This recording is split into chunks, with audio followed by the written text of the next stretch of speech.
If you don't have the SIM eject tool of Samsung Galaxy A56 5G, but you need to open the SIM tray, you can use a couple of different items that will work just fine. First and foremost, you need something that is just as small as this hole over here, because of course this is the SIM tray.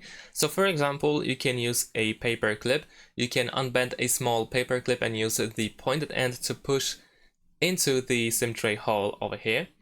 Of course, you need to be careful with the force, because if you use too much force, you can damage the tray or internal components, so keep that in mind. You can also use an earring or piercing jewelry. If you have a small stud earring with a thin post, then it can fit into the hole. We can also use a safety pin as well. A thin safety pin can be used to use it into the hole. You can also use a mechanical pencil or a toothpick if it's of course sturdy. So preferably you want to use a plastic toothpick, and you can use it to eject the SIM tool. The SIM tray. And that's it. Thanks for watching. Leave a like and subscribe to my channel, and see you in my next videos. Bye.